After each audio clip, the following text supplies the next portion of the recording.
Al-Quran itu jatuh dari langit? Iya, jatuh dari langit. Buset.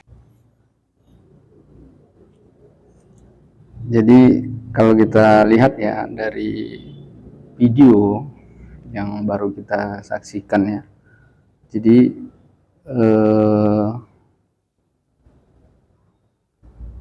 orang yang di orang sebelah ini ya, beliau ini sebenarnya ingin menunjukkan kekecewaan beliau terhadap kitab sucinya ya, karena memang kitab sucinya itu bukan merupakan wahyu dari Allah, dan mereka mengakui sendiri bahwa itu adalah tulisan manusia ya, berbeda dengan Al-Quran. Jadi Al-Quran ini turun dari langit, bukan seperti yang dia gambarkan turun gedebuk ya sekaligus gitu ya. Jadi kalau kita melihat secara Al-Quran aja ya, itu kan ada disebut, ada yang ditulis Makkiyah, ada yang Madaniyah ya. Jadi dari situ aja sudah kelihatan bahwa Al-Quran itu turunnya itu tidak sekaligus, tetapi bertahap ya. Jadi ada ayat yang disebut Makkiyah ya, yaitu adalah wahyu Allah yang turun sebelum Rasulullah hijrah ya. Nah, ini banyak orang yang keliru ya. Makkiyah dia jawab wahyu Allah yang turun di Mekah, Madaniyah yang turun di Madinah. Tidak ya, karena ada ayat yang Makkiyah itu turunnya tidak di Mekah ya, bahkan ada ayat Madaniyah itu turunnya di Mekah ya. Tapi yang betul adalah Makkiyah itu wahyu Allah yang turun sebelum Rasulullah hijrah, sedangkan Madaniyah yang turun ya, wahyu Allah yang turun setelah hijrah ya. Nah, jadi wahyu Allah Subhanahu wa taala itu turun sekaligus ya, itu tahap yang awal ya. Nah, makanya dikatakan inna anzalna ya apa? Inna anzalnahu fi lailatul qadar ya. Wa ma adraka ma lailatul qadar. Sungguhnya kami menurunkan yaitu akannya Al-Qur'an ya, sungguh menurunkan Al-Qur'an itu di malam Lailatul Qadar ya. Jadi kalau kita lihat, loh, kok ayat Al-Qur'an ini berarti semuanya turun di malam Lailatul Qadar ya. Jadi sementara yang kita dengar ada wahyu Allah tuh turun di luar bulan Ramadan ya. Jadi Al-Quran ya, yang pertama kali turun ya dari Lauh Mahfuz ya, fi Lauhim Mahfuz. Jadi wahyu Allah Subhanahu wa taala itu tempatnya di Lauh Mahfuz ya. Nah, jadi wahyu Allah itu tempatnya di Lauh Mahfuz, turun tahap awal ya, sekaligus itu ke sama'id dunya ya, atau ke langit dunia. Jadi ini yang saya jelaskan sebagaimana hadis Rasulullah SAW yang banyak diriwayatkan ya, riwayat Bukhari, Muslim juga meriwayatkan ya, Abu Daud, Nasai. Jadi tahapannya pertama itu turun ke langit dunia sekaligus, itulah di bulan Ramadan, hanya tepatnya di malam Lailatul Qadar. Kemudian dari sama'id dunia turun ke bumi itu bertahap ya. Jadi turunnya bertahap, dan turunnya juga tidak berurut ya, tetapi berdasarkan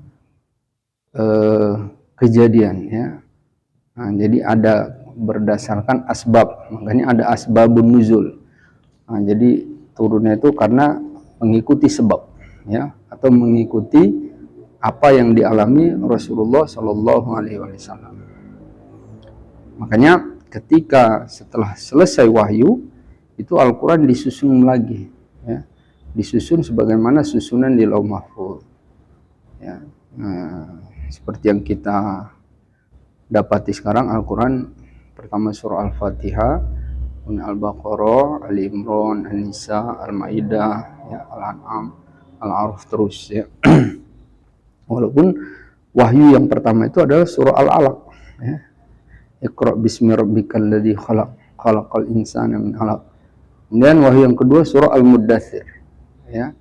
Jadi sementara kalau kita lihat Al-Alaq itu sekarang di juz 30 dan Al-Muddatsir itu di juz 29. Nah, jadi wahyu itu turun berdasarkan keperluan, ya, atau berdasarkan sebab, ya. Karena wahyu ini juga turun utamanya menjawab persoalan, ya. Ada sahabat bertanya, maka Rasulullah menunggu wahyu itu turun. Jadi seperti itu, ya, Al-Quran.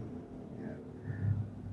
Berbeda dengan kitab suci mereka, ya, kitab mereka enggak suci, kitab mereka, ya.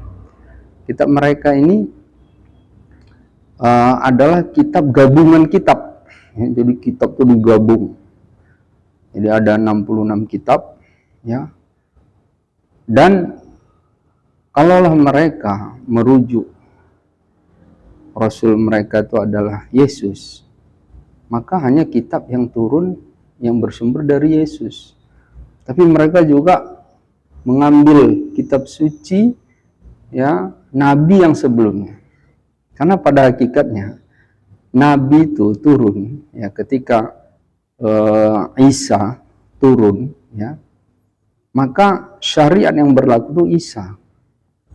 Syariat yang sebelumnya, syariat Nabi Musa itu udah nggak berlaku lagi. Nah, dan inilah yang ditolak oleh orang-orang pengikut Nabi Musa, ya.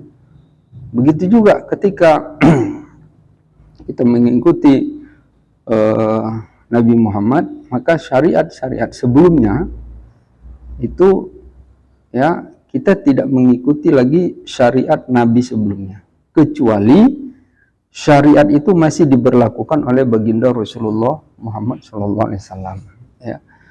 Nah, jadi tapi kita merujuk kepada Rasulullah, ya.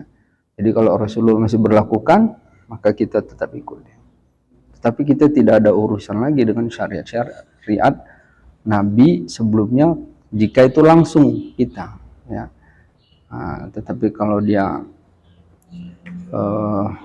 melalui Rasulullah SAW, ya, seandainya Rasulullah masih memberlakukan, maka artinya kita mengikuti Rasulullah, ya. Kalau mereka ini dari 66 kitab, ya, dan ini mengutip dari Perjanjian Lama. Perjanjian Lama itu diantaranya adalah Taurat, ya. Hanya lagi ada beberapa yang Taurat, kemudian ada ya kitab Yesaya dan sebagainya. Ini digabung seluruhnya, ya. Kemudian ada perjanjian baru lagi. Jadi Injil itu hanya 4 kitab diantara 66 kitab yang digabungkan, ya. Kalau Katolik 73. Nah, jadi kalau ditanya sama mereka, mana yang paling sahih? Karena kita merujuk, ya, hukum itu bisa jadi yang di kitab selanjutnya ini dengan kitab yang lainnya, ya, mungkin ada perbedaan, maka mana yang diambil? Nah, kalau ditanyakan sama mereka, kita tentu ada, setiap strata itu harus ada yang lebih tinggi dan ada yang lebih rendah. Makanya kita kitab utama Al-Quran, ya, kemudian hadis. Kalau hadis berselisih dengan Al-Quran, maka Al-Quran yang menjadi panduan, karena itu wahyu Allah, ya kan? Oke, demikian. Assalamualaikum warahmatullahi wabarakatuh.